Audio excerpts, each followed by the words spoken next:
Bienvenidos a Alpes, el podcast que te llevará por un viaje fascinante a través de las historias inspiradoras de ingenieros de empaque mexicanos que están marcando la diferencia en todo el mundo. ¿Quién conforma nuestra comunidad? Pues bueno, ser un titán o una titánide de la ingeniería de empaque simboliza la libertad y el equilibrio para enaltecer el encontrar nuevas formas creativas de enfrentar los desafíos, de desarrollar el empaque sostenible del futuro. El día de hoy tenemos a un gran invitado, un precursor de la ingeniería de empaque en México, y nos llevará a dar un viaje a lo largo de su trayectoria, que empezó muy joven, a los 22 años, en una empresa que se llamaba Celoprint, y posteriormente pasó a Gillette, Procter, Pepsi, Unilever, Productos de Maíz, Master Foods y muchas más, teniendo como último reto Amcor. Bienvenido, don Jorge Maquita. Gracias por estar aquí. Muchas gracias, Liliana, por invitarme y gracias por permitirme compartir, digamos, estos momentos con la comunidad de Pacojólicos de México. Así es, de Pacojólicos y de los Titanes de Alpes, que al final, pues bueno, hacemos esa comunidad en conjunto, porque lo que deseamos es permear todos estos conocimientos hacia las nuevas generaciones. Entonces, gracias, don Jorge. Eh, para empezar, me gusta preguntarles cómo es la forma que llegan a la ingeniería de empaque. En el caso de usted, ¿fue porque usted ya traía esa visión de que le atraían los empaques o la ingeniería de empaque lo fue a buscar? Yo creo que fue un encuentro en medio de del camino como tal. Yo venía de haber estudiado en Alemania, estudié la especialización en procesos de manufactura de plásticos. Regresé, terminé la carrera y en ese momento llamaron al que era el director de la carrera, estaban buscando al mejor alumno de la carrera. Como siempre fue bromeo, no lo encontraron y me encontraron a mí, Al pero bueno. al bueno, finalmente encontraron al que tenían que encontrar y empecé así mi carrera en Celoprint. Yo entré como trainee primero, se supone que iba a manejar o iba a estar en tres áreas, después me cambiaron la jugada y me dijeron que nada más iba a hacer investigación y desarrollo.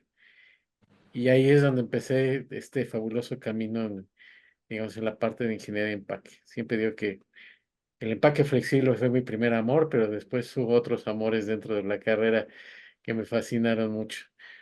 Pero así empecé con esta parte de Celoprint como jefe de investigación y desarrollo, una compañía que me permitió, digamos, desarrollarme, aplicar lo que yo había ya aprendido, apoyar finalmente al crecimiento de la compañía también con lo que yo sabía y con lo que iba aprendiendo como tal.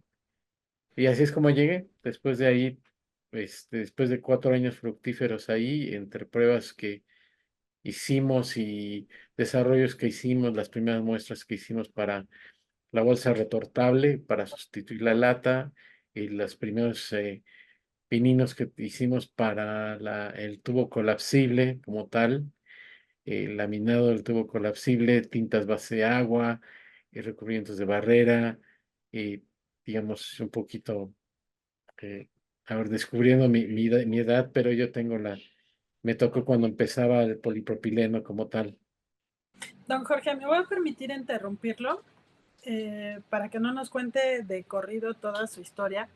Ujú. Eh, quisiera conocer un poquito de ese chavo, del contexto que lo llevó a Alemania, porque, ay, me da gusto que platico con los ingenieros de empaque y me dicen, no, es que yo me fui para acá y me fui para allá, y lo hacen de una manera tan natural que se antoja que sea así.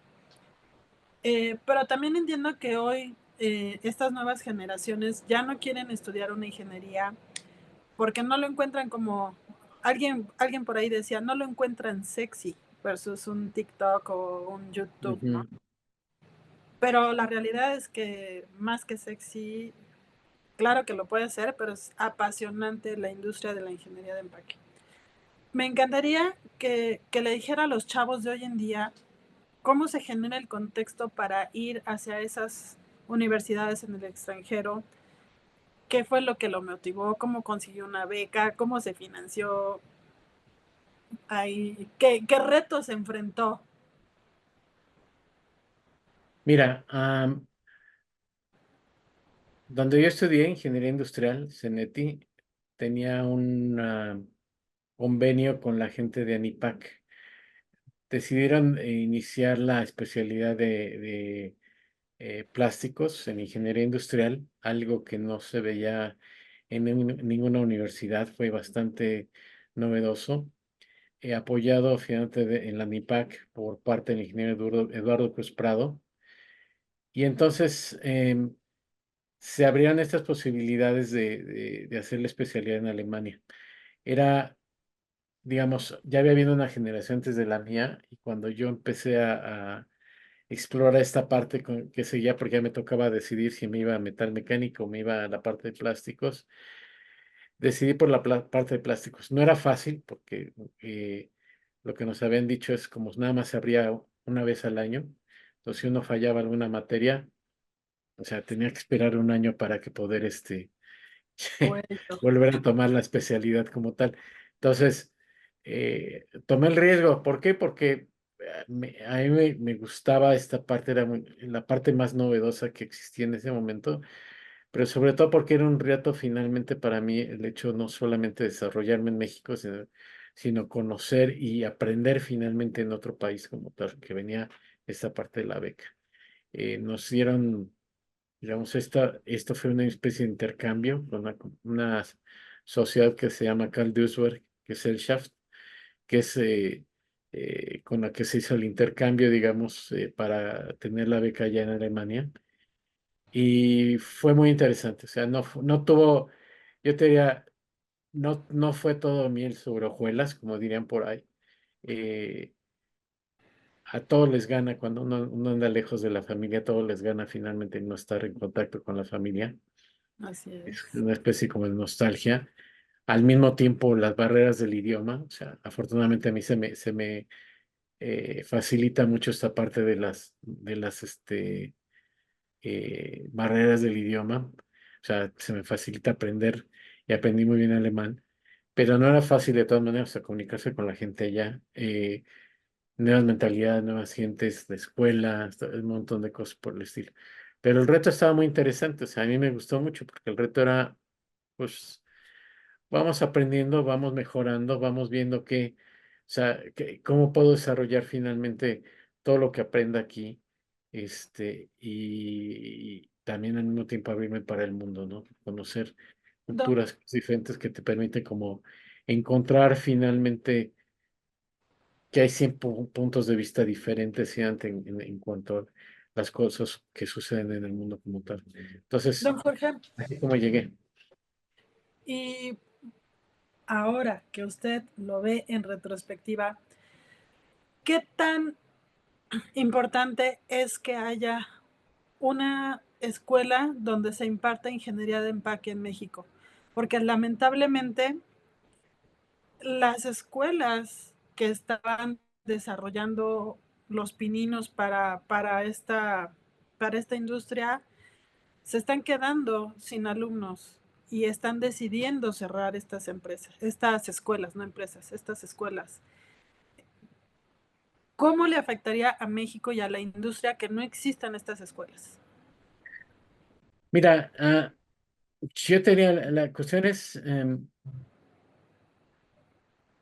hay un sentimiento, digamos, o una mentalidad entre la gente que habla finalmente de esta parte de, eh, el- para muchas empresas el empaque es un mal necesario. Entonces no lo ven como finalmente como un ingeniero que quisieras tener, sino nada más alguien que te resuelva las cosas como tal. ¿qué se necesita? O sea, se necesita, yo te diría, transmitir el mensaje correcto finalmente de la necesidad de tener ingeniería de empaque como tal.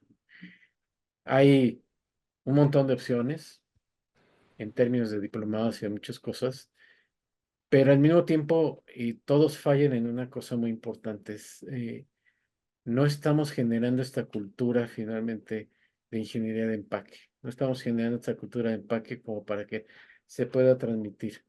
Es- Eh, Hay diplomados, del que tengo de conocimiento, el diplomado de envase embalaje, eh, hasta que no se modificó, había muchas, yo te diría, ah, había muchas gentes que pagaban su propio diplomado porque las empresas no tomaban el interés en esto, ¿no? ¿Y por qué no tomaban el interés? Porque pues, no le veían el sentido de tener a alguien tan especializado en esta parte. Pero es importante que lo tengan y es importante finalmente que estas escuelas y estas carreras que se generen alrededor de ingeniería de empaque tengan un objetivo muy claro de mostrar, digamos, todos los aspectos de ingeniería de empaque. Algo que a mí me llama mucho la atención, y lo digo honestamente, es eh, muchas, uno ve cursos y ve muchas cosas y lo que hablan es como la parte gráfica, o sea, es la única parte en la que dicen, esto es empaque, es la parte gráfica, ¿no? Hay no es parte, mucho gente, más. es mucho más de eso. Hay gente que ve la parte técnica, pero nada más como de material como tal. Y la realidad, finalmente, es que ingeniería de empaque es una serie eh, no solamente de conocimientos técnicos o conocimientos en la parte de diseño, sino tiene que ver con una serie de disciplinas que están alrededor de esto. Mercadotecnia, operaciones, control de calidad, desarrollo de proveedores, ingeniería. Hay un montón de todas estas cosas que tienen que ver. Entonces, mientras no se tenga una visión unificadora finalmente de la parte de ingeniería de empaque como tal, va a ser muy difícil finalmente que se genere esta necesidad. Yo envisiono la parte de ingeniería de empaque como una parte importante como para desarrollar un plan de carrera para las empresas. ¿Por qué? Porque no solamente ves la parte de materiales o la parte gráfica, ves la parte de especificaciones, la parte financiera, ves la parte de mercadotecnia, ves la parte de sustentabilidad, ves la parte de manejo de proyectos, ves la parte de este, eh, logística, ves la parte de técnicas de mejora continua aplicadas para ingeniería de empaque, por ejemplo, ves la parte de estadística. Hay un montón de cosas alrededor de eso. Entonces, mientras no se pueda, digamos, concatenar todo esto, digamos, en una carrera, y mientras esto sea una torre de Babel en la que cada uno piensa que ingeniería de empaque es una cosa, Ajá. este, el problema va a ser que no vamos a llegar a tener, digamos, el interés de la gente en esto. O sea, para mí es básico en ese sentido. O sea, transmitir finalmente que el ingeniero de empaque hace todo. Y es más, o sea, basado en una pequeña discusión que tuve con alguien hace poco, es ingeniería de empaques la hacen un montón de gentes. O sea, no nada más el ingeniero de empaque, o sea, el de compras tiene que aplicar ingeniería de empaque. El mismo de mercado tiene que aplicar ingeniería de empaque. El mismo de producción aplica ingeniería de empaque. O sea, hay muchas cosas que andan alrededor de eso. No es una función privativa nada más del ingeniero de empaque, sino son elementos que deben tener todos los demás para entender finalmente el proceso de esto. Sí, Entonces, finalmente tiene que haber un equipo multidisciplinario, ¿no? Porque no lo va a ujú, hacer una sola persona. Como bien dice, exacto. hay herramientas y que van a estar involucradas, pero también todo un equipo que va a hacer posible que una idea se pueda transformar, como lo platicábamos, y pasar de justo de eso, de una idea a una línea de producción, a un envío y que llegue a un punto de venta donde el usuario final quede gratamente sorprendido y a la vez nosotros podamos decir, wow, lo logramos. O sea, esa idea que todo el mundo decía que era loca, no fue loca, era justo lo que se necesitaba en el mercado y porque, como bien platicando con usted en otros momentos, pues al final es ser visionario, es encontrar esas cosas que sabemos que se necesitan y que para otras pueden sonar muy locos o muy locas esas ideas. A veces usted me lo platicaba hace unos momentos. Usted quería una mensajería instantánea como el tipo WhatsApp y justo se burlaban de usted, ¿no? O a veces justo me decía otro ejemplo similar de, ¿me lo recuerda? Déjense tratando de recordar de qué hablamos Del Zoom. de la famosa impresión de inkjet en las paredes como tal, y como la gente te decía, no, es que no, o sea, cuando te decía, para mí es cuando la gente empieza con estas palabras, sí, pero, es cuando dices, ya se acabó el asunto, la discusión. ¿Por qué? Porque lo que estamos haciendo es matar la idea antes de que la desarrolles como tal. Esta parte yo se la platiqué a un amigo, le dije, oye, ah, me desperté con la idea de que a lo mejor podremos desarrollar una pequeña máquina de impresión así de inkjet que pudieses montar en la pared y que pudiese imprimir algo sobre la pared. Me dijo, no, es que las tintas se pueden escurrir, es que no sé qué. Dije, bueno, pues, está bien. Y a los 2 o 3 meses después de eso, vi un video finalmente de una máquina que ya existía así. Yo dije, pues, o sea, nada más era cuestión de pensar que sí se podía hacer y pensar cómo sí se puede hacer, más que pensar cómo no se puede hacer. Así es, justo. A veces nos pueden decir que somos disruptivos o que estamos como rompiendo, saliéndonos del guacal, a veces nos dicen, ¿no? Pero justo eso es lo que lleva a desarrollar las nuevas ideas y a dar cambios. Me gustaría que continuáramos con esta parte de la historia de cómo pasó de Celoprint, del grupo Alfa, cómo lo jalaron a su siguiente trabajo, qué lo llamó. Ah, pues fue dentro de investigación y desarrollo me tocaba visitar junto con el agente de ventas, me tocaba visitar a muchos clientes para escuchar lo que necesitaban y ver y conocer sus máquinas y ver qué se requería, cuál era el producto que se iba a envasar, un montón de cosas de esas.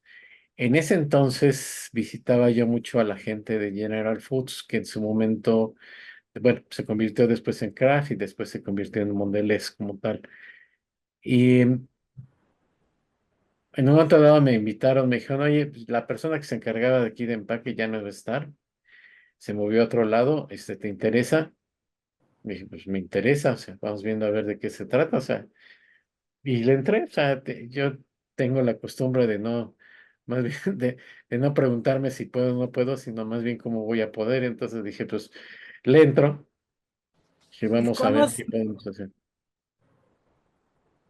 qué vamos a hacer, y entré, y fue una experiencia muy interesante, ya dentro de la parte más corporativa y la parte en contacto con la gente de mercadotecnia, con la gente de operaciones, con la gente de calidad y demás, donde, digamos, continué aprendiendo un montón, pero también continué como desarrollando ideas finalmente alrededor de lo que se podía hacer, ¿no? Hicimos nuestros primeros pininos sobre metalizado de alta barrera, la gente de Aloprint en su momento. Eh, Estuvimos experimentando cosas para recubrimientos antigrasos, por ejemplo. Había muchas cosas que necesitábamos desarrollar para evitar que se mancharan las cajillas de grasa por los cubos de pollo. ok. Entonces, me tocó desarrollar muchas de estas cosas y fue un tiempo muy interesante. O sea, el contacto con la gente de mercadotecnia, entender finalmente cómo opera, entender cómo piensa, entender cuáles son sus objetivos y qué herramientas tengo yo como para entender cuáles son sus requerimientos fue muy importante para mí. La gente de planta igual, entender, o sea, y cómo relacionarse con la gente de planta y cómo establecer. Y una de las cosas muy importantes también es como continuar esta parte de que yo tenía, alguna vez un jefe me enseñó esta frase de que cuando uno pone un huevo lo cacaraquea y aprender a vender todo esto, ¿no? O sea, los proyectos no los compran solos, no por nuestra carita. Ese es un defecto de los técnicos que tenemos mucho, que dicen, no, pues ya hice esto, entonces me tienen que premiar. Pues no, o sea, una de las cosas que tienes que hacer es aprender a traducir lo que tú hiciste en resultados para la compañía. O sea, o sea, si tú llegas y le dices, es que modifiqué el reciclado del cartón y le aumenté al 90%, pero al mismo tiempo aumenté la rigidez, y eso, es lo que hice, pues te van a decir, pues, mucho gusto, ¿no? Qué padre que lo hice. Lo que tienes que hacer es saber cómo vender esa parte y traducirla en cuestiones que son útiles para las compañías. O sea, ¿qué significa para el negocio? ¿Qué significa que yo haya aumentado la rigidez, pero que además tenga más reciclado, por ejemplo? Que a lo mejor necesito un calibre menor, que a lo mejor puedo utilizar, digamos, y puedo hablar de que estoy apoyando finalmente al reciclado de los materiales. O sea, hay un montón de cosas alrededor de esto que son importantes, digamos, traducirlas. El técnico habla mucho en la parte técnica, pero tienes que aprender a hablar mercadotecnia, tienes que aprender a hablar finanzas, tienes que aprender a hablar operaciones. Todos esos lenguajes que pareciera que son, cada uno tiene su propio contenido, tienes que aprender a hablarlos para poder comunicarte con la gente correcta, finalmente, y para poder vender una idea como tal. Y eso Así es es. lo que yo continué, digamos, en mi carrera, digamos, con Kraft y con el resto de las compañías con las que seguí trabajando. Sí, porque finalmente aquí, bien lo dice, es un idioma distinto, que para muchos es como, voy a cambiar una caja, o voy a cambiar una botella, o voy a cambiar una lata. Pero con todos estos procesos y áreas que están involucrados, justo se traduce hoy mucho a lo que nos están exigiendo, ¿no? ¿Cómo vas a impactar de mejor manera a la huella de carbono? ¿Cómo vas a hacer que tu producto sea sostenible? ¿Cómo vas a garantizar que el producto esté siendo reciclable, sustentable, sostenible? Y a lo mejor decimos, el hecho de que a una caja yo le reduzca 2 centímetros, podría aparentar que no va a tener un impacto, pero si esos 2 centímetros en un pallet me permiten tener a lo mejor 4 cajas más y Ujú. contener 36 o 56 o 72 botellas más, pues evidentemente eso me va a reducir trailers, me va a reducir eh, muchísimas cosas alrededor de ese producto que estamos analizando, que estamos desarrollando y que muchas veces, como usted también lo decía, se pueden llevar hasta 1 año y medio en, en generar un desarrollo, ¿no? Entonces, Sí. es súper, súper importante, pero sígame platicando. ¿Cómo continuó su historia? Después de estar en General Foods, después me moví para lo que era Gamesa, antes de que lo comprara Sabritas. La familia Santos era la dueña en ese momento. Y nuevamente fue trabajar con la gente, ahora sí, más directamente con la gente de mercadotecnia, porque era un puesto directamente insertado en mercadotecnia como tal, de ingeniería de empaque, o sea, como gerente para poder, digamos, avalar y para poder dar seguimiento a los proyectos de ingeniería de empaque. Y después me moví, digamos, de ahí estuve con la gente de Gillette, que después se convirtió en Procter, después se convirtió, digamos, compraron Procter y compraron, o sea, Gillette compró Procter, no, perdón, Procter compró Gillette pues estas cambios son complicados luego. Este, Procter compró Gillette, pero me tocó todo el tiempo de Gillette como tal y nuevamente trabajar con la gente de mercadotecnia.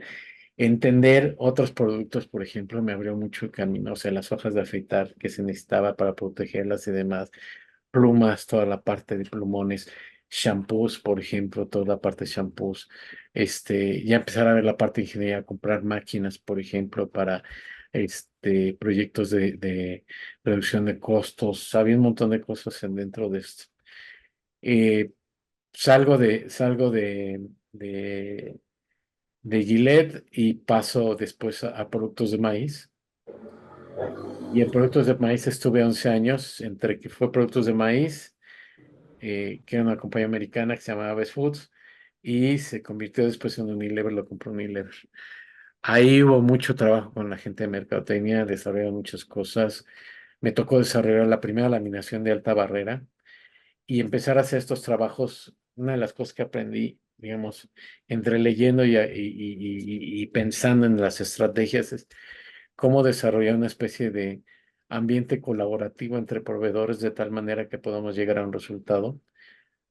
La, la, la, lo que hice en su momento, hay una persona que yo respeto mucho, Antonio Villalba, trabajaba en EPSA y teníamos la laminación esa de alta barrera, pero necesitábamos una rigidez específica para el material.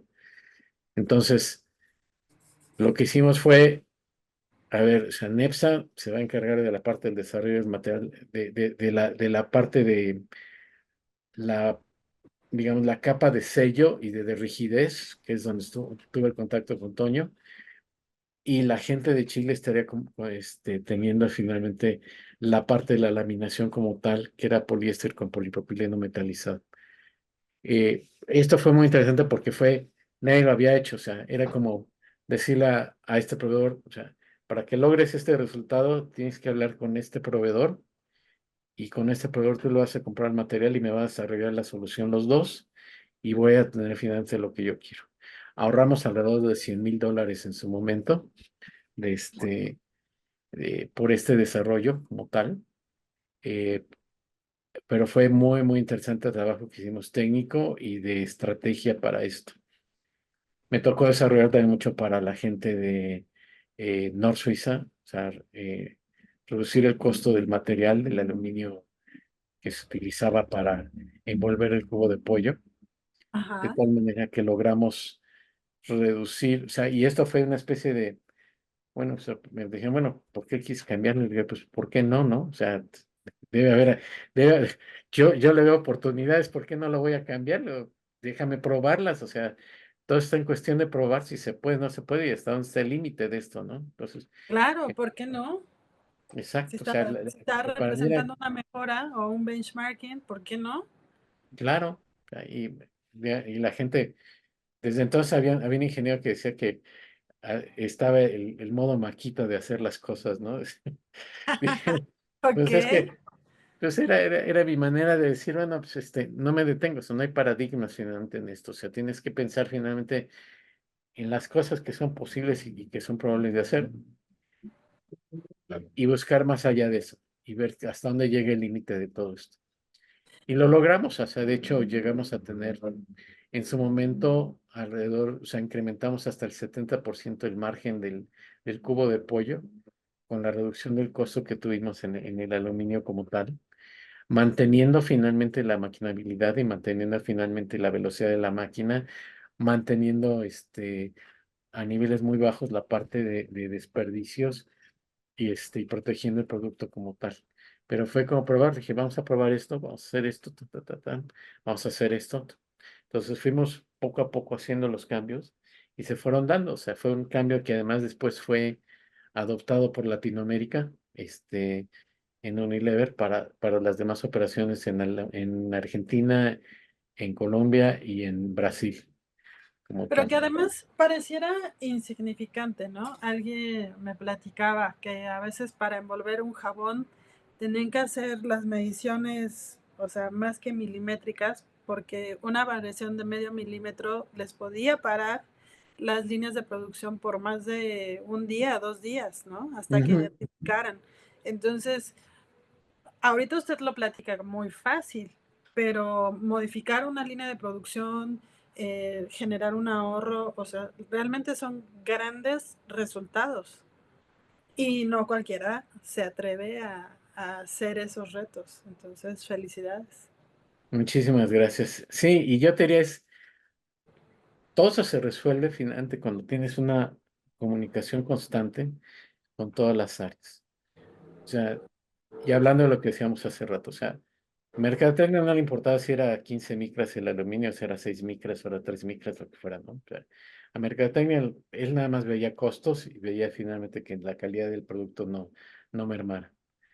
Bueno, operaciones veía la parte de la velocidad, la productividad y demás. Calidad veía otras cosas. Entonces, en ese contexto, la manera de entender finalmente los requerimientos de cada área y aprender finalmente a comunicar todo esto, me sirvió como para poder lograr finalmente que todos cooperaran y todos entraran finalmente en el proyecto y que se hiciera una realidad este cambio como tal. Entonces, esa parte es bien importante, o sea, tienes que tener a la gente en la misma página, pero tienes que saber finalmente involucrarla, o sea, no nada más es, oye, pruébame este rollo, ¿no? Mete esta cosa, o mete esta cajita y vamos a probar esto, es toda la historia alrededor de cómo estamos. Ahorita que llegue Pepsi te voy a contar todo lo que hicimos también alrededor de eso, porque fue muy interesante, o sea, cómo involucramos a la gente finalmente para lograr lo que logramos en su momento. Y bueno, obviamente la gente que está a su alrededor y los proveedores, como en mi caso, bueno, para mí, cuando nos plantean un proyecto de este tipo, me encanta sumarme y decir cómo sí hacemos posible esta idea que traes. Pero de repente, pues el gerente de la planta, este, ¿qué tal? ¿Cómo convencer a ese gerente de que hay un gran proyecto detrás? Mira, hace poco escribí uh, yo te diría una especie como de cartel que pongo luego en LinkedIn, que habla de las tres máximas de empaque, y una de ellas es el empaque siempre tiene la culpa. Sí, y sí. Entonces, esa parte, viene mucho de la parte de operaciones y la otra parte dentro de esa máximas dice que, o sea, el empaque, o sea, la máquina no se adapta al empaque, sino el empaque se adapta a la máquina. Ujú. La verdad es que, tienes que entender la máquina igual, o sea, así como yo te diría, uno de mis grandes consejos que le he dado a la gente que está en ingeniería de empaque es tienes que conocer la máquina como si fueras el operador. Sí, totalmente No, cierto. no puedes meterte nada más a hacer, porque tú estás diseñando para la máquina, entonces tienes que conocer las debilidades, qué es lo que tiene, qué le duele, qué es lo que tienen que modificar, qué es lo que tienen que hacer y demás.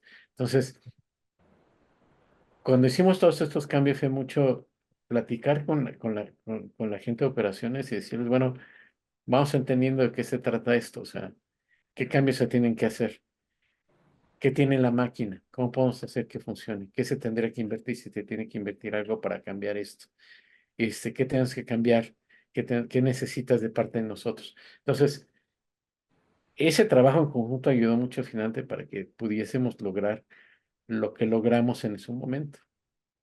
Lo mismo me pasó cuando desarrollamos el envase de PET para mayonesa, o sea, fue una especie de, bueno, si quiero el envase de PET para mayonesa, pero ¿qué implica, no? O sea, entonces es como empezar a analizar las líneas de producción, cómo depaletizas, cómo limpias, cómo transportas, cómo llenas, cómo lo manejas en los almacenes, todo ese tipo de cosas. O sea, fue involucrar a la gente de ingeniería, a la gente de planta en este proyecto de tal manera que la gente lo compró y estaba entusiasmada con el proyecto como tal. O sea, llegamos hasta el punto, de dar, digamos, seminarios en los almacenes de cómo manejar el nuevo envase.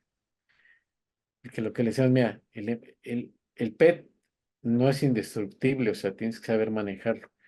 Y tienes que evitar esto, tienes que hacer esto para poder manejarlo mejor dentro de las líneas. Muchas cosas de paletizado que se tenían que cuidar. Y funcionó, o sea, cuando tú metes a toda la gente en todas las áreas, esto funciona. Y bueno, eso lo referiríamos como a esta cultura del empaque, ¿no?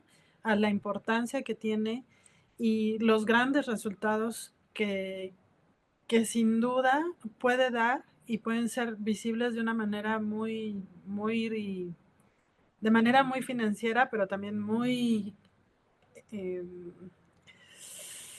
¿cómo llamarle?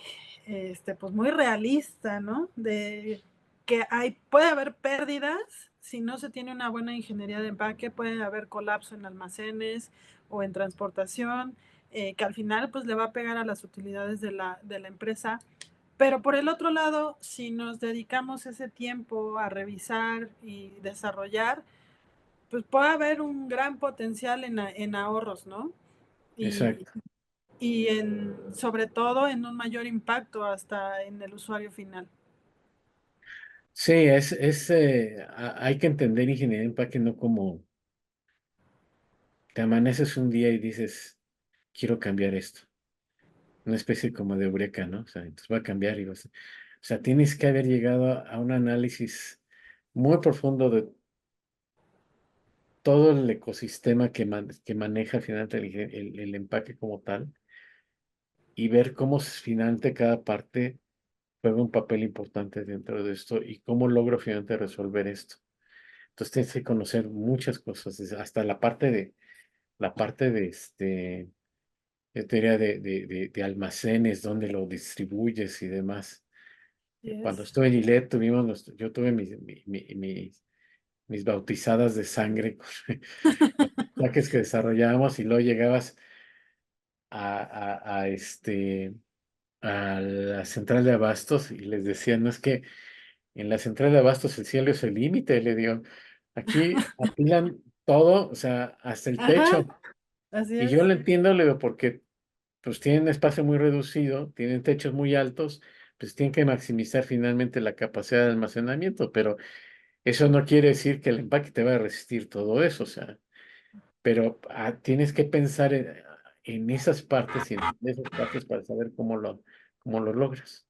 Ay, perdón por la moto que pasó. Sí, Sí, no te justo, preocupes. hay que tener en cuenta las estivas, ¿no? Y hace un par de días estaba en una expo, donde veíamos todo el proceso de un almacén, de cómo se guarda, bueno, cómo se almacena para su próxima distribución. Y preguntándole a esta persona que hacía el manejo del almacén, eh, comentábamos que pasaba por ciertos rodillos, que el manejo del montacargas, el poderlo subir a un tráiler, para que al final llegara hasta el punto de venta. En algunas ocasiones les podía representar entre el 10 y el 30% de pérdidas. Y ellos se daban cuenta que todo era por un empaque eficiente, ¿no? Que pudiera haber muchísimo más utilidades y mucho menos productos dañados si nos pusiéramos a ver un poquito el detalle de Ujú. cómo proteger mejor ese producto. Entonces, para mí el 30% de un producto de 1,000 pesos es muchísimo y a veces eh, se está pidiendo que salvemos centavos en un empaque cuando estamos descuidando los pesos al no cuidar que, que tenga un buen desempeño ese empaque, ¿no? Sí, hay un artículo que alguna vez escribí sobre eh, productividad digamos, ahorros en ingeniería de empaque. Pero una de las cosas que les ponía era, dice, bueno, ¿cuánto representa el porcentaje? ¿Cuánto representa en términos de, digamos, de presupuesto lo que le dedicas a hacer un buen diseño y a tener un ingeniero que esté trabajando en esto? ¿Y cuánto representa finalmente el costo del empaque finalmente en el costo del producto como tal?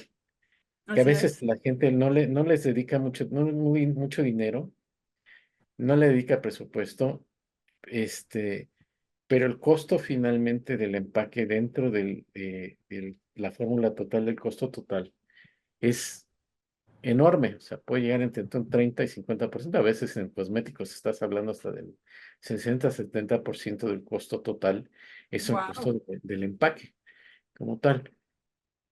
Y la otra parte que les decía, bueno, o sea, esto es, tú le dedicas tantos recursos como esto que tú le estás dedicando finalmente del costo del material de empaque. Y la otra es,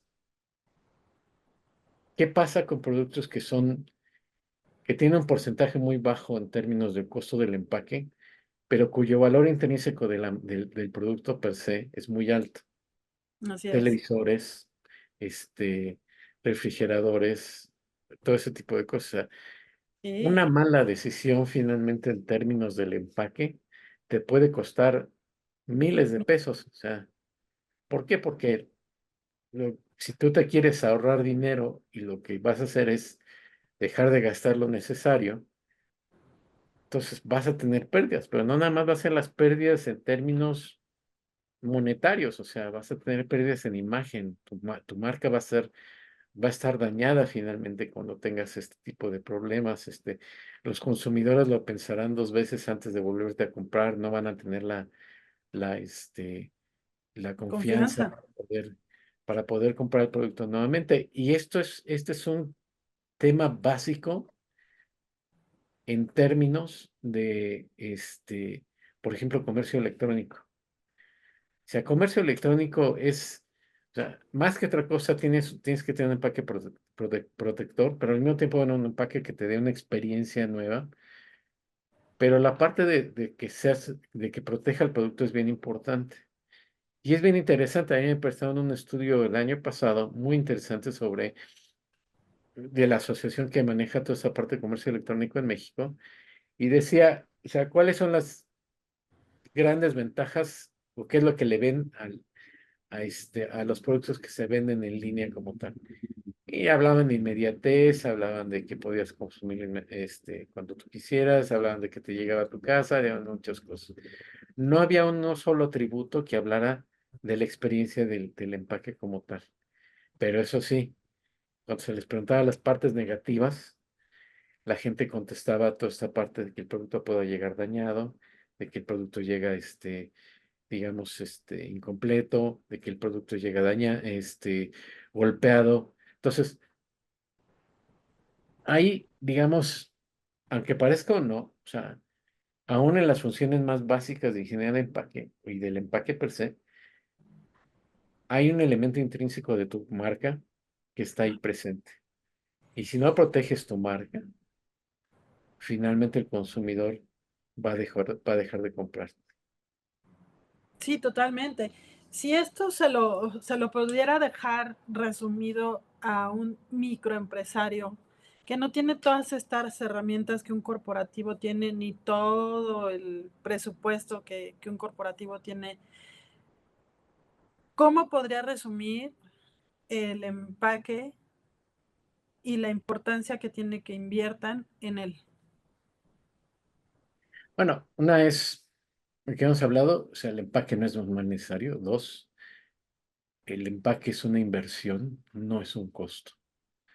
O sea, tienes que aprender a saber que el empaque te va a ayudar a mejorar tus ventas, te va a ayudar a mejorar la percepción de tu producto, te va a ayudar a crecer la compañía como tal. Entonces, si escoges un mal empaque, lo más seguro es de que no tengas estos tres elementos. Entonces, invertir en un buen empaque significa darle éxito a tu producto en el mercado. Justo. Muy, muy, muy buen resumen de toda esta experiencia.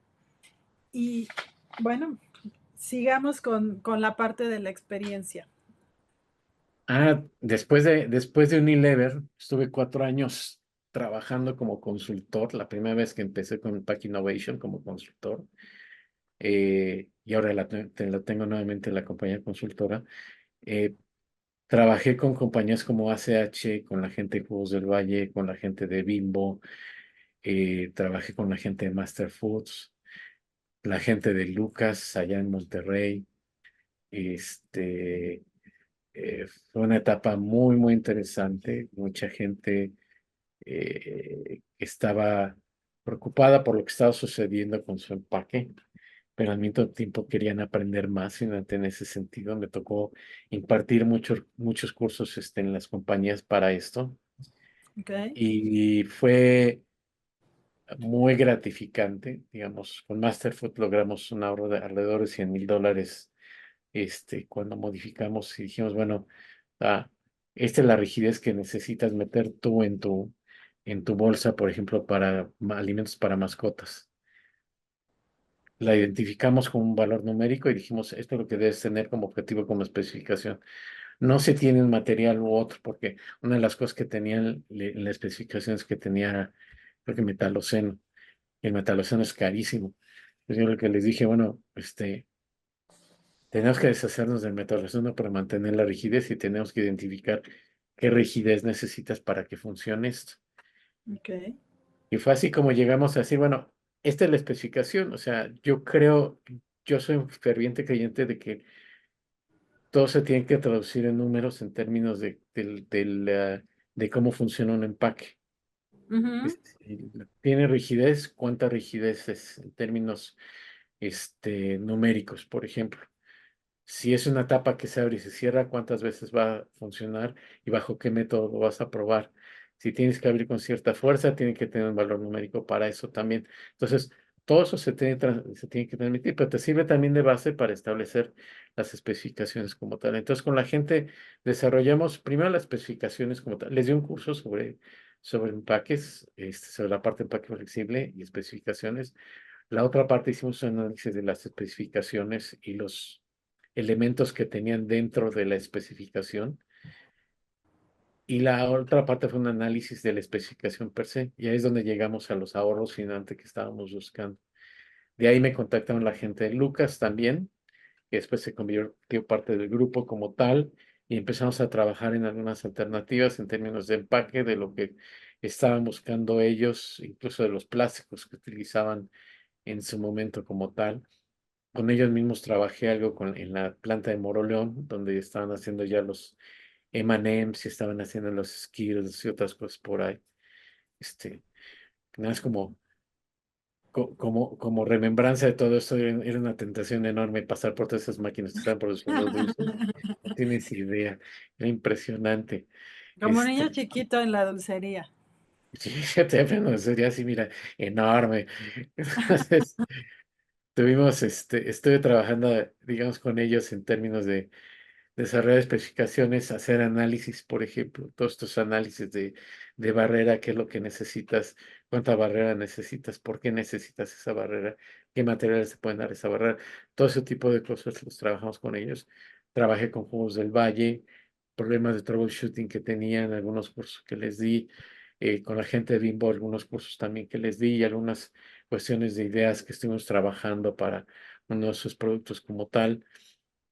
Pero me llegó el 2018 y el 2018 fue la época de la crisis económica Ajá. y dije, pues ya no puedo continuar, o sea, ya no daban la gente empezaba a cancelar proyectos, empezaba a decir, ¿sabes qué? Me voy a esperar porque ahorita no es el mejor momento. Entonces, afortunadamente, a través de una persona que conocí en Master Foods, me recomendó con un headhunter y ese headhunter me habló de un trabajo que había con la gente de Pepsi, bebidas. Dije, Wow. no, de aquí soy. O sea, Vámonos con todo. sí, al mismo tiempo yo ya estaba buscando, entonces me aparecieron dos oportunidades. En realidad me apareció esta de Pepsi y la de Bimbo. Bimbo tenía también la oportunidad de trabajar a nivel, digamos, México como gerente de empaque. Eh, Bimbo es una compañía muy interesante, es una compañía que tiene productos muy, muy interesantes, una filosofía muy interesante, cómo trabajan, pero al mismo tiempo dije, la parte de empaque flexible la conozco bien. eh, La parte de envases rígidos de PET y demás es algo que conozco, pero tengo que desarrollar más. Y dije, vámonos por lo difícil. Y me fui por lo difícil y dije, vamos a Claro, aprender, vamos a como buen aprender maquita, muy- como a la forma maquita. a la forma maquita, vamos en la parte difícil, vamos a aprender de esto. Y fue una época, yo te diría, de mis mejores épocas de ingeniería de empaque que la recuerdo con mucho gusto, o sea, gente, yo tenía entre proyectos que manejamos, le decía a la gente, me sentía como niño en arenero, Ujú. podías hacer lo que quisieras, era muy estresante porque al principio ya éramos dos gentes, uno manejaba la parte de bebidas gaseosas y otro yo las no gaseosas. Al final de cuentas sale esta persona y me asignan las dos para toda Latinoamérica. Wow. Me empecé a echar 75% de mi tiempo viajando, fue espeluznante. O sea, Titánico. no, era de esas cosas que, tío, llegaba uno y despertaba y decía, pues, ¿dónde estoy? No sé, ahora ya no sé dónde estoy. Porque además era viajar a Sudamérica y viajar a Centroamérica, viajar a Estados Unidos, viajar a Europa para algunas reuniones y para ver algunas cuestiones. Entonces era muy complicado finalmente todo esto. Después me dieron gente que yo aprecio muchísimo, o sea, gente que ya traían, yo te diría que son gente que traen su propio motor. No necesitas a alguien que les ayude como para decirles, para afinar la máquina como tal, ¿no? O sea, pero hay gente muy, muy valiosa. Eric López, que es ahora el director de investigación y desarrollo para Coca-Cola, trabajó conmigo. Trabajé con Maísa Dutra, que está allá en Sudamérica, eh, que era también, digamos, una fuerza de la naturaleza, como dicen los gringos, o sea, una persona que traía su propio drive. Y entonces, con ellos trabajé mucho, después con Patricia Alba también trabajo, y logramos desarrollar muchas cosas muy interesantes. Sí, sí había digamos, una tensión enorme finalmente en ese sentido, porque era estar viajando y estarse moviendo, pero sacamos cosas muy interesantes, o sea, las eh, botellas nuevas sacamos en Brasil. Fue la primera vez que empezamos también a poner orden finalmente en el proceso de desarrollo de todo esto para decir, esto le pertenece a Pepsi, no le pertenece al embotellador como tal. O sea, nosotros somos los encargados de todo esto y con nosotros tienen que verse las cosas. Empezamos a ver nuevos formatos, nuevos productos. Y me tocó desarrollar, digamos, y Eric y Maisa fueron claves para esto. Las botellas de Gatorade, como las ves tú en México y que están en Ujú. todos Sudamérica, a excepción de Brasil, donde pudimos reducir 30% del peso de la botella como tal. No es fácil, te diría, porque es una botella que llenas a 83 grados centígrados, la cierras, el líquido se contrae, generas vacío dentro de la botella y tienes que buscar la manera de que la reestructura de la botella se haga de manera ordenada. Para eso necesitas tecnologías y diseños, digamos, intrínsecos en la manera de cómo se va moviendo ante toda la botella para que tengas una botella estética aún, digamos, con todo esto. Entonces, fue un tema muy interesante. Trabajamos con la gente de Amgor, después trabajamos en una licencia propia de la que tengo yo una patente. Ok. Este, de esta patente, digamos, obviamente de las que te dan $1 por la patente, pero se la queda Pepsi, pero quedas como inventor de la patente en ese sentido. Pero fue muy interesante porque fue también pues, romper paradigmas, o sea, la gente que fabricaba botellas decía, pues nadie puede hacer lo que nosotros hacemos y dijimos, pues claro que sí podemos hacerlo.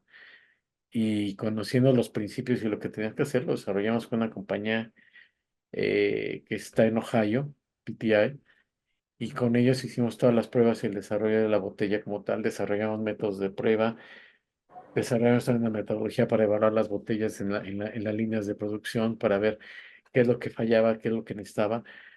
Entendimos finalmente toda esta parte de cómo mejorar finalmente la operación de la botella dentro de la línea de operación.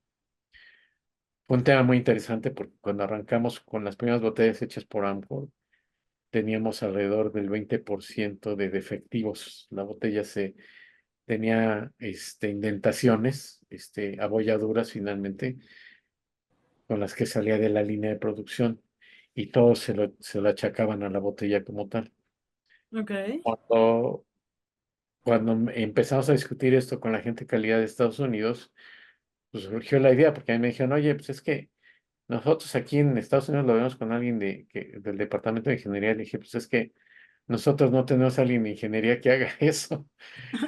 Le dije, pero ya sé qué vamos a hacer y conseguimos a un consultor para que nos hiciera todo el balance de la línea. Entonces, del 20% de desperdicio que teníamos al principio, bajamos a menos del 1%.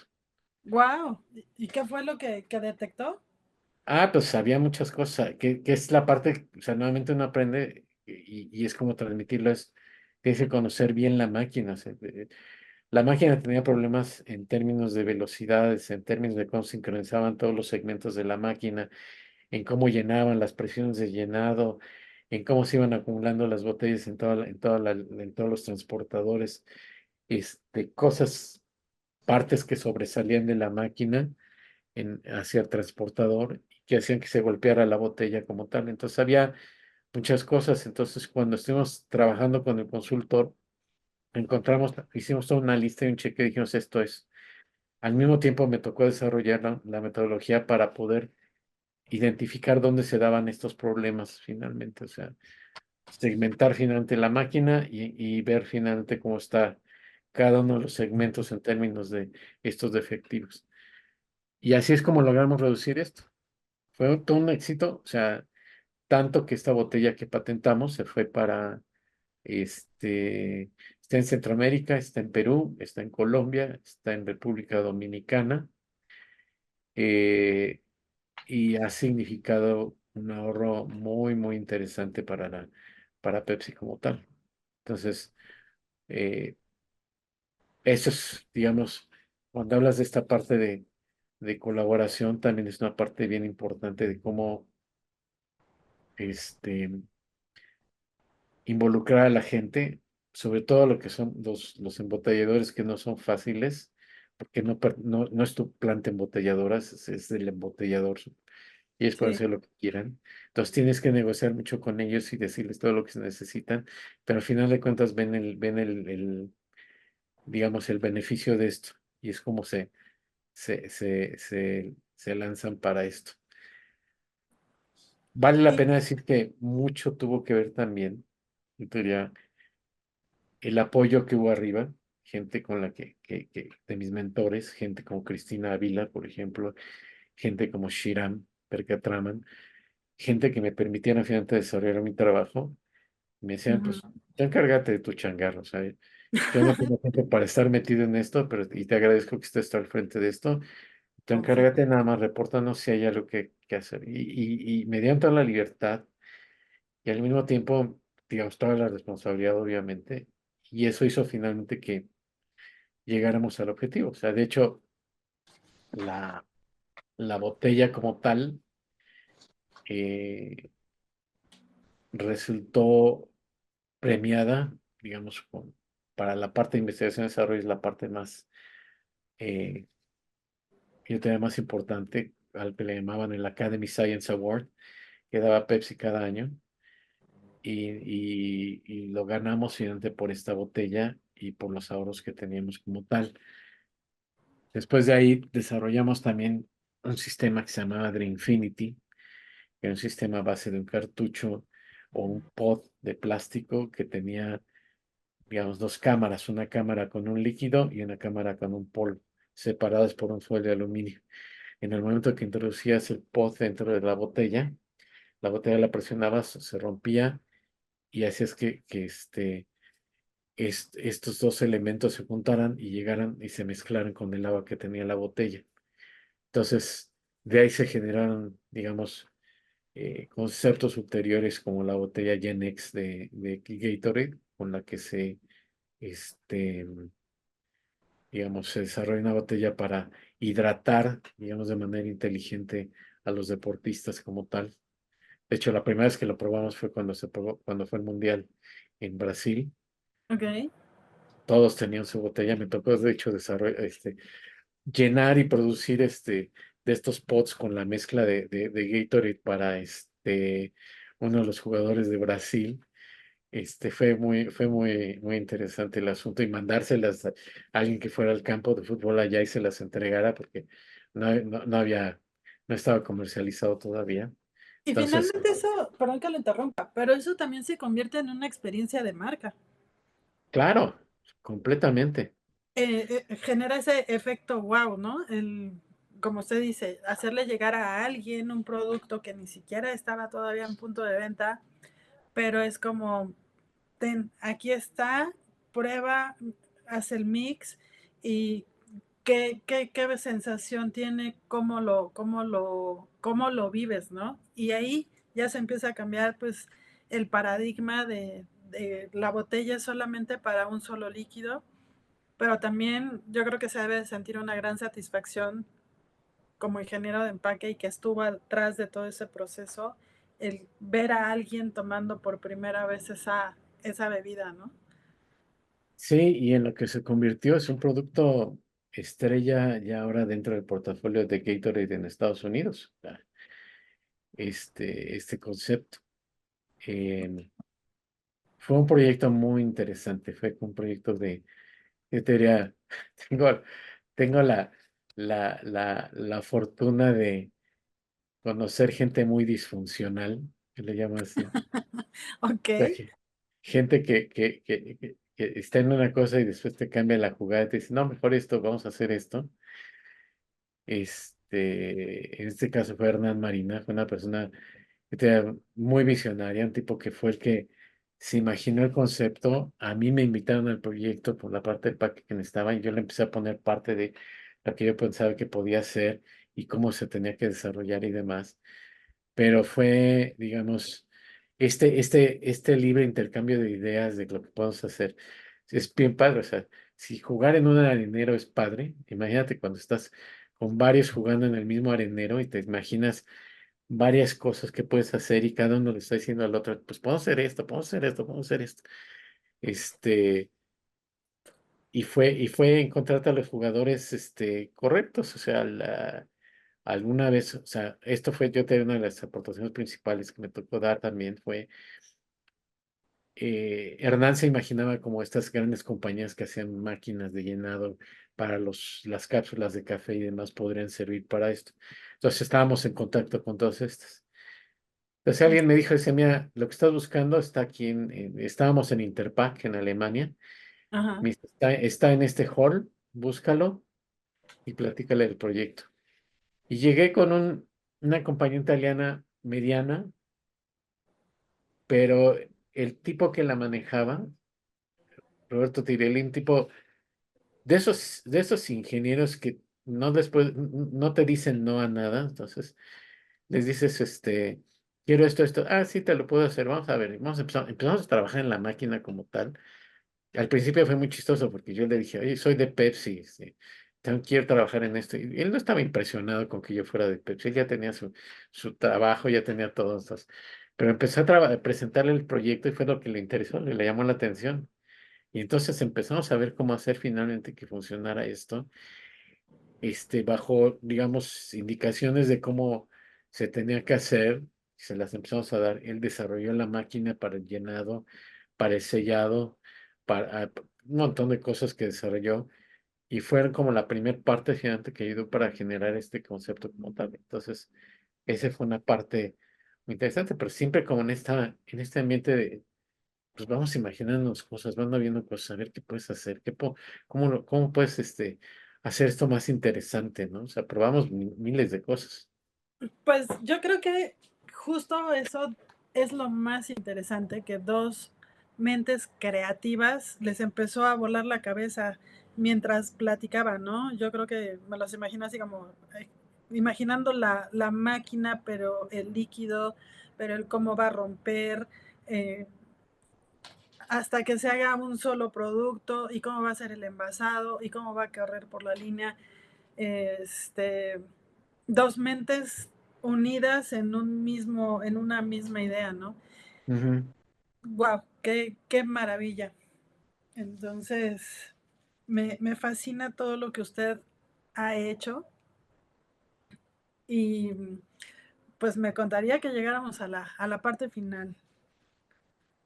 que creo que es todavía bastante interesante. Nos quedan ahí dos partes muy interesantes. Después de Pepsi, hay un ajuste. A mí me habían pasado ya la parte global, trabajando. Tenía dos PhDs que me estaban reportando, imagínate, Wow. en el área de investigación avanzada. Estábamos desarrollando conceptos que se iban a utilizar dentro de 5 años. Fue muy interesante, pero pues, yo estaba en México, todo el equipo estaba en Nueva York, entonces decidieron, pues no puede continuar esto, no me iban a mover para allá. Entonces,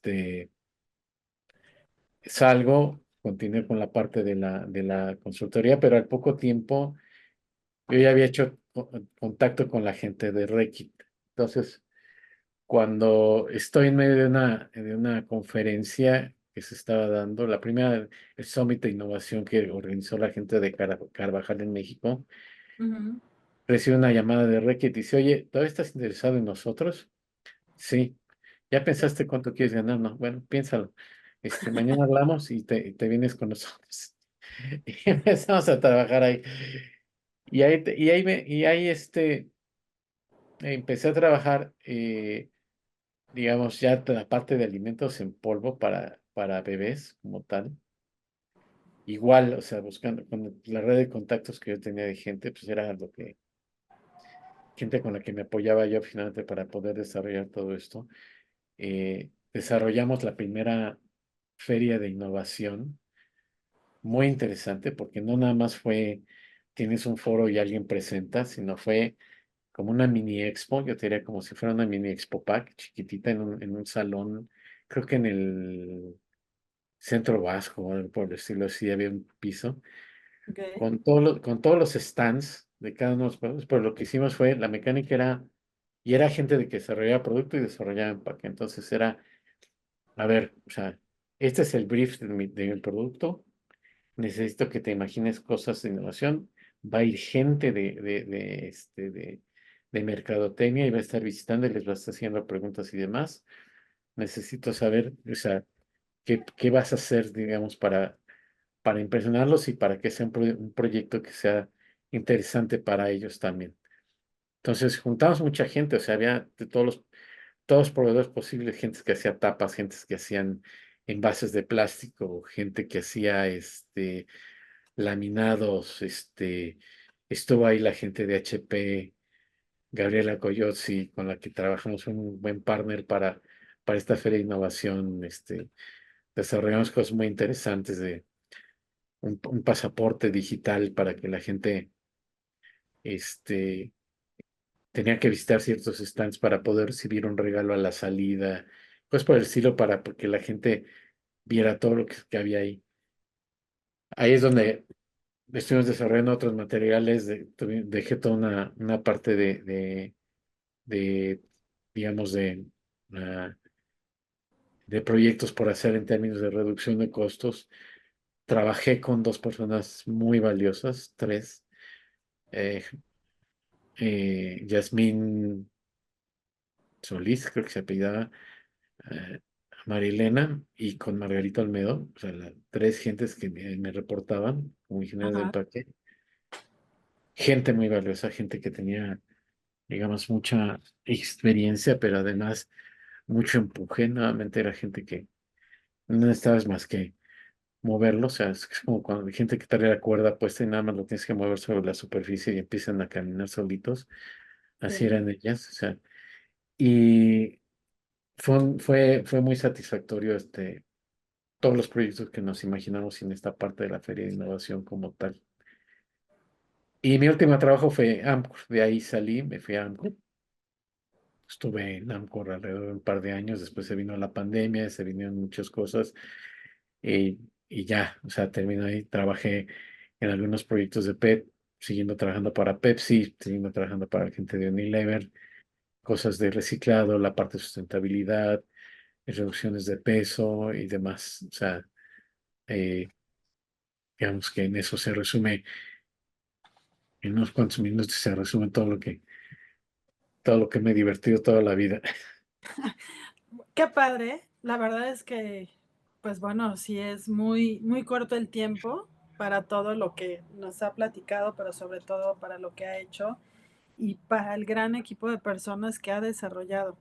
Porque donde pregunte quién es un referente en ingeniería de empaque, siempre lo mencionan.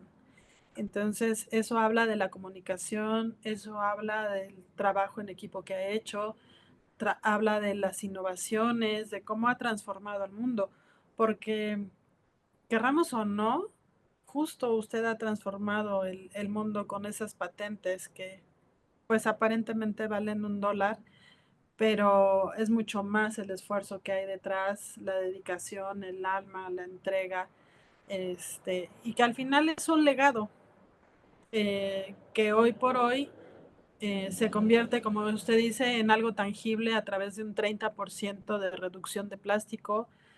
Pues eso es un 30% de apoyo al planeta, que usted lo tiene muy conceptualizado. Nuevamente, felicidades por Muchas toda gracias. esta labor que ha hecho en la ingeniería y pues es un mexicano que vale la pena conocer, que vale la pena seguir disfrutando y me voy a permitir aquí hacer como un breve resumen de esta parte en donde pues nos empezó platicando con la teoría, la parte de la escuela, la importancia de tener un contexto, de tener esas ganas de ir al extranjero y de moverse y decir aquí estoy presente para que pudiera regresar a México a estar con la práctica donde estuvo escuchando las necesidades de su equipo, de su empresa, el cómo cambiar maquinaria, el cómo proponer para generar soluciones técnicas en control de calidad, desarrollo de ideas que pudieran ser accionadas en tiempo y forma de producción, que dieran resultados que fueran totalmente tangibles hacia el área de mercadotecnia, hacia el área de finanzas y que a su vez también le pudieran dar un report con proveedores. Es decir, usted se convirtió en un eslabón, en un traductor de todas estas áreas para poder decir sí se puede, que creo que ese es uno de los valores y de los que más veo desarrollado en usted, ¿no? El hacer el Maquitas Way es justo eso, decir, sí se puede, sí lo podemos hacer en equipo, sí lo podemos hacer de manera confiada. Si nos caemos no pasa nada. Estamos justo para desarrollar, para entender cuál es el proceso, para mejorar, para ir dando benchmarkings y mejora continua a cada paso. Pero creo que si puedo rescatar de todo esto algo, también me quedo mucho con eso que usted hace mención. Esas ideas locas que surgen de personas locas, disruptivas, que a veces el mundo no entiende, pero que es muy rico encontrarse con ellas para poder disfrutar e imaginar productos y que esa conexión que les da es inigualable, es incomparable y y es lo que los ha hecho seguir adelante para seguir generando cambios. Muchas gracias, don Jorge. La verdad, creo que la proactividad, el empuje, la confianza que usted genera son su sello personal y me quedo yo con eso, a seguir buscando el cómo sí generar un cambio en este mundo. Y para cerrar, ¿qué le hace falta por crear? Todo. Ok, Tengo el tintero y en la idea, pero tengo que darme tiempo. Varios libros, por ejemplo. Em, Tengo por ahí ideas de cursos y diplomados, tengo ideas de artículos eh, en la parte de empaque, yo te diría,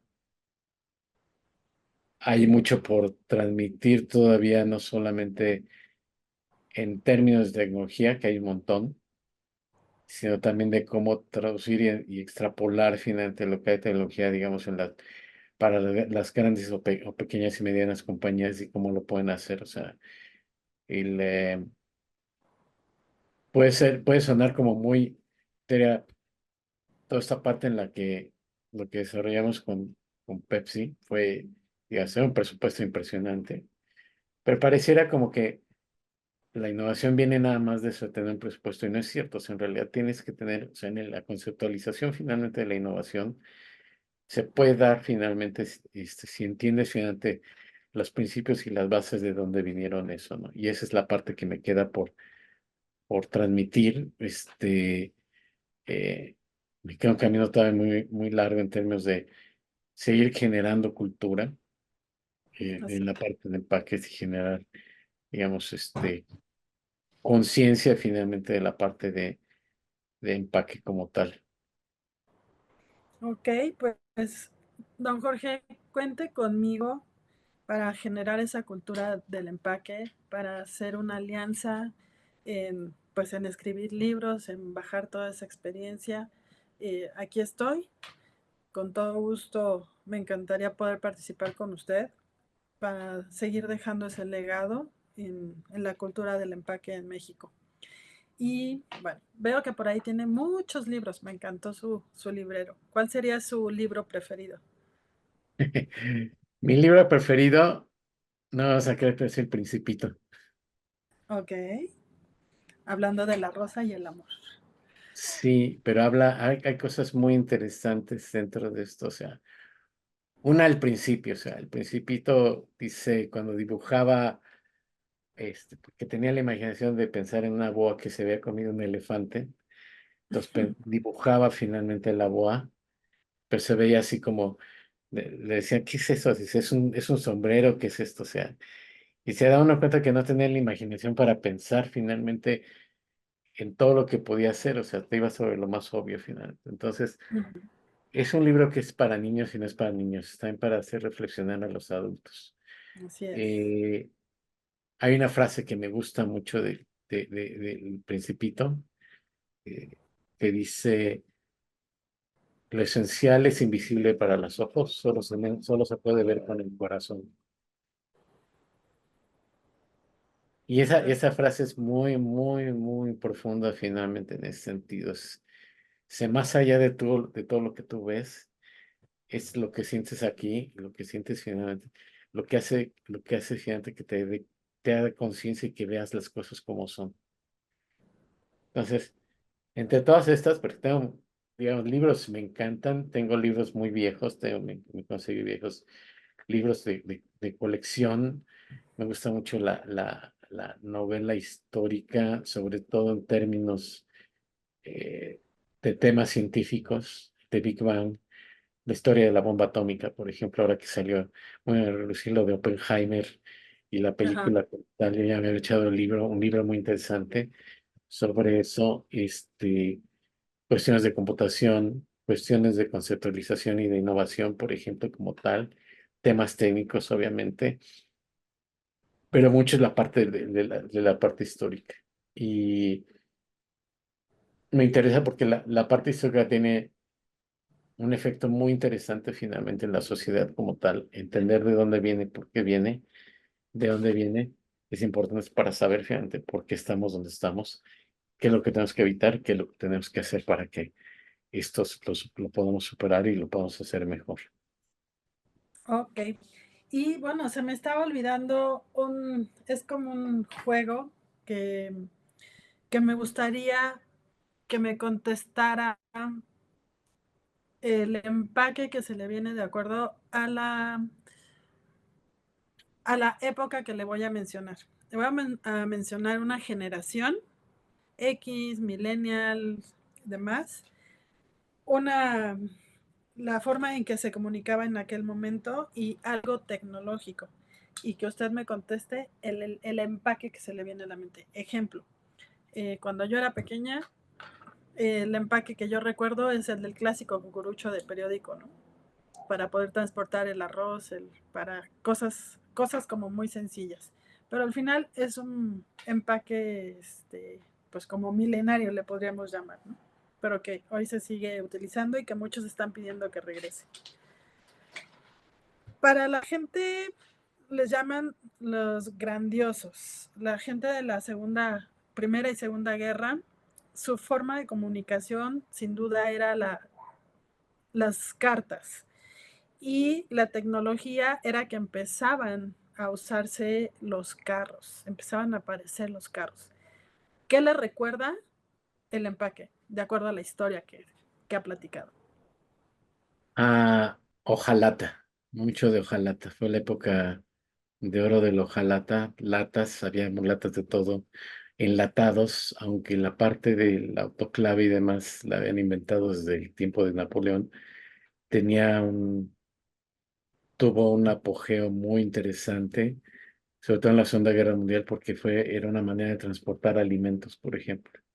Y el vidrio era parte, era como icónico el vidrio finalmente para, digamos, para las bebidas carbonatadas, Pepsi, Coca-Cola, todo eso. Era muy icónico finalmente para que la gente lo utilizara. Ketchup igual, o sea, tenía. Ok. Ahora, para la generación Baby Boomers, que va entre los de 1946 a 1964 aproximadamente, Ujú. ellos ya empezaban a tener el teléfono, de marcaje, y empezaban a aparecer las primeras televisiones. ¿Qué empaque recuerda ahí? Plásticos, Tupperwares,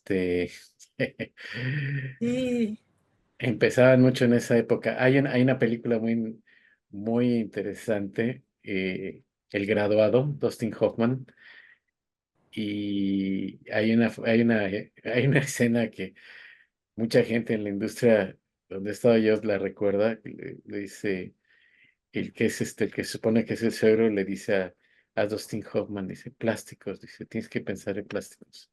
Plásticos es el futuro. Entonces, ok. es la época de los polímeros, o sea, tienes mucho de baquelita, mucho de la parte de fibra de vidrio, mucho de la parte de este Tupperware, el polietileno, empezaron en su apogeo como tal. Es una época, digamos, de la practicidad, es una época del intento modernista, hasta los vestidos eran de vinilo, por ejemplo, este, Wow. las, las sillas, basadas en fibra de vidrio y otras cosas, pero era plásticos prácticamente el motivo con el que se daba esto. Ok. La generación X. El Life 8 y las primeras computadoras personales. El tipo de comunicación ya empieza a ser a través de emails y las primeras PCs. ¿Con qué relaciona ya el empaque aquí? Empieza toda la época de la conveniencia del empaque, o sea, toda la parte de buscar finalmente mejorar la experiencia y mejorar finalmente el uso de los empaques como tal. Las tapas de plástico, los frascos de plástico, eh, es una época en la que se lanza también, empiezan muchas regulaciones en la parte de empaque, por ejemplo, también para esto. Entonces, continuamos con plásticos, pero más sofisticados.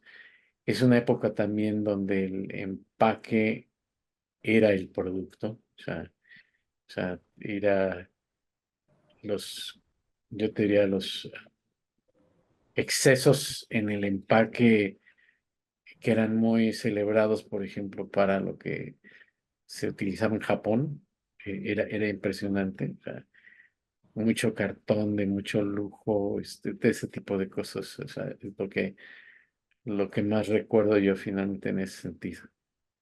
Ok. Los millennials. Bueno, pues aquí ya tenemos los ataques terroristas del 9/11, ciertos temas de guerra como Irak. Empieza el estilo de comunicación instantánea a través de smartphones, empiezan a aparecer los smartphones. ¿Cuál es el empaque del momento? Ah, yo te diría, en términos de progreso, hay una expansión finalmente en el mercado de PET, muy importante. O sea, mucho de lo que estaba en vidrio se empieza a modificar y empiezan a entrar en la parte de PET como tal. Eh, Empieza toda esta parte de la sustentabilidad, empieza a tener cierto impacto finalmente en los diseños como tal. Em, ¿Qué recuerdo de entonces? Casi no había vidrio, prácticamente nada más era todo ya, digamos, todo lo que sean licores y demás era prácticamente todo en vidrio, pero el resto estaba Plástico. en PET, en plástico como tal. Okay. Este, Empiezan los primeros intentos de lo que le llaman el RFID, que era para lo que Walmart quería para mantener sus inventarios de manera más sencilla a través de un transmisor, en forma de etiqueta, pero al mismo tiempo, se empieza a ver como que puede despegar el RFID como lo que es ahora el QR, como una manera de generar una mayor experiencia en el empaque. Ok. Y por último, la generación Z. Ya llegamos a esta era actual prácticamente. Y evidentemente, pues hay un incremento de la inteligencia artificial. La comunicación es a través de emojis, ya prácticamente es un lenguaje totalmente diferente, pero que une a muchas personas y que también no es tan fácil de entender de pronto, pero esa es la forma de comunicarse hoy en día. Y el punto de tecnología, pues son estos visores de realidad virtual que ya podemos justo interactuar entre supermercados, gamificar los empaques. ¿Cómo ve don Jorge Maquita el futuro del empaque? Mira, hay varias cosas que están en juego finalmente con esta nueva generación. El acceso finalmente de la información a través de Internet ha generado finalmente que no haya una sola, llamémosle verdad, sino cada uno piensa que tiene la verdad o aprende a través de Internet, o sea, y piensa que eso es lo absoluto finalmente. Y en empaque pasa lo mismo, o sea, este, hay mucho en términos de ataques al empaque como tal. Muchas frases lapidarias sin sentido, como muerte al empaque, o muerte a los plásticos como tal. Yo sí veo una racionalización final en términos de empaque. Sí va a haber un cambio muy importante en términos tecnológicos, en términos de lo que el empaque puede hacer, pero tiene que llegar nuevamente, digamos, a esta torre de Babel en la que cada uno piensa finalmente de manera, digamos, parcial en lo que es un empaque, digamos, sustentable o no sustentable como tal.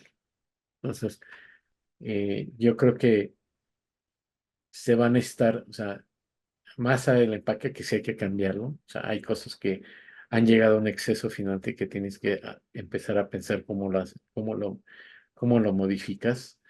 eh, y te va a generar tecnologías de barrera, por ejemplo, en materiales de empaque que antes no los tenían. Toda la parte de papeles recubiertos, por ejemplo, con tecnologías de barrera, por ejemplo, o films con tecnologías de barrera a través de un barniz que te permiten finalmente eliminar el aluminio, te permiten eliminar otros materiales.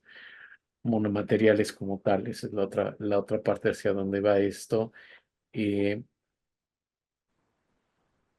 sí vamos o sea, tiene que haber una racionalización del concepto de la parte de sustentabilidad, porque en este querer todos transmitir finalmente una idea, estamos transmitiendo a veces ideas erróneas finalmente porque cada uno agarra su propia verdad como tal. Entonces, yo creo que el empaque va a tener que, sí va a tener que evolucionar en términos de tecnología, sí va a tener que racionalizarse más.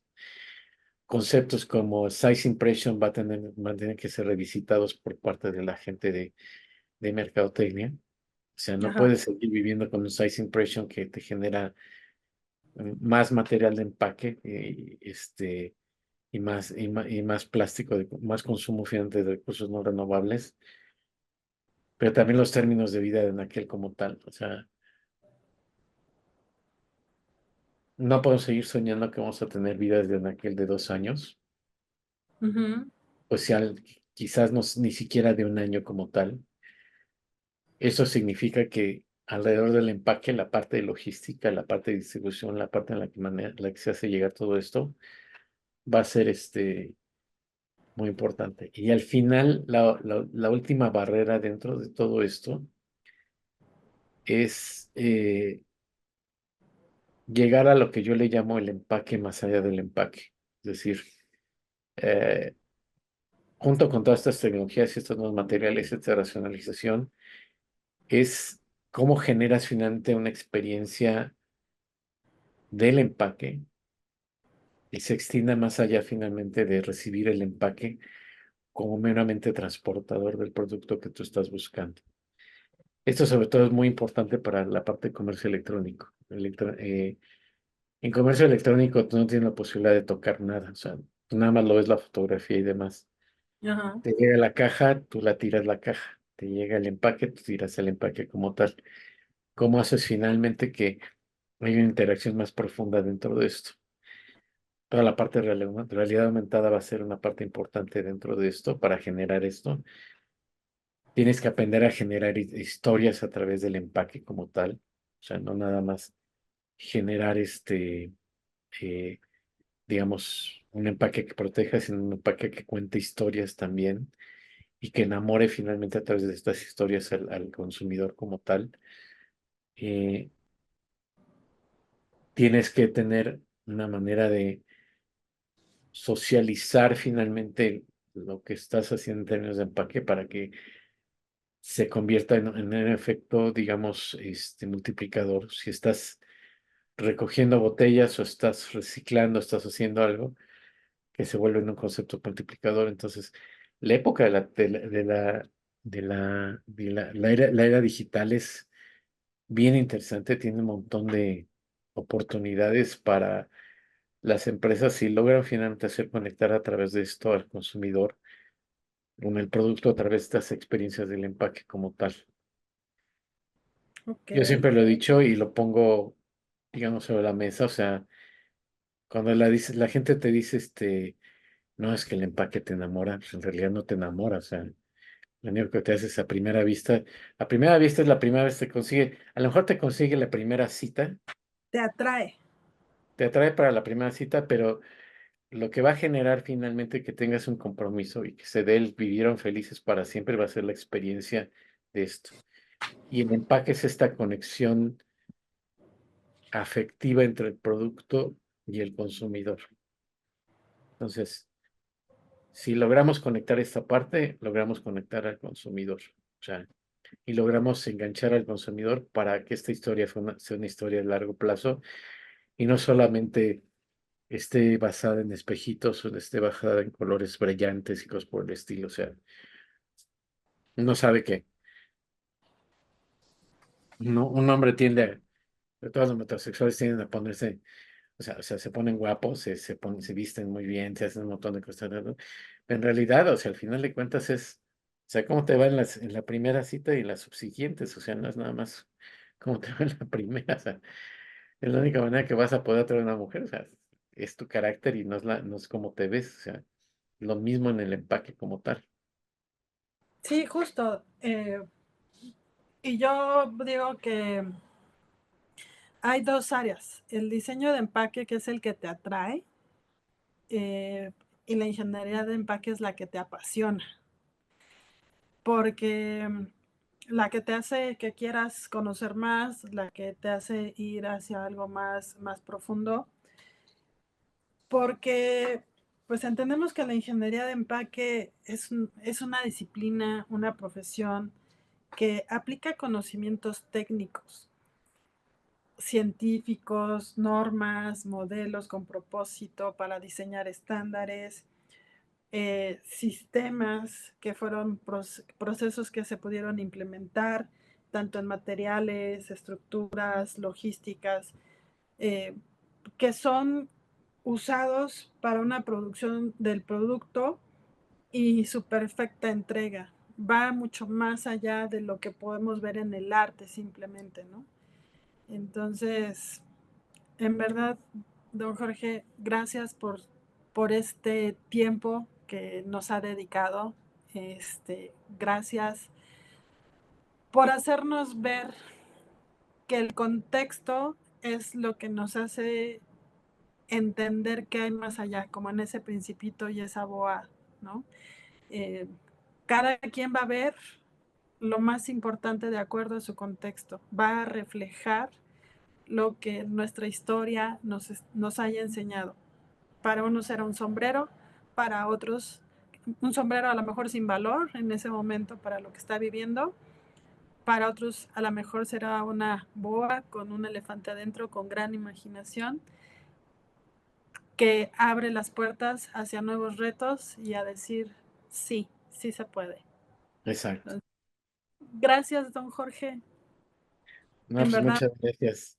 Muchas aprecio. gracias. Entonces, bueno, pues nos despedimos y esperemos que no sea la última vez que podamos platicar. Con mucho gusto. Así que hay muchos empaqueaventuras todavía por contar. Así es. Pues bueno, nos quedamos. Que tengan bonita noche. Bye. Igualmente. Pues bien, bye.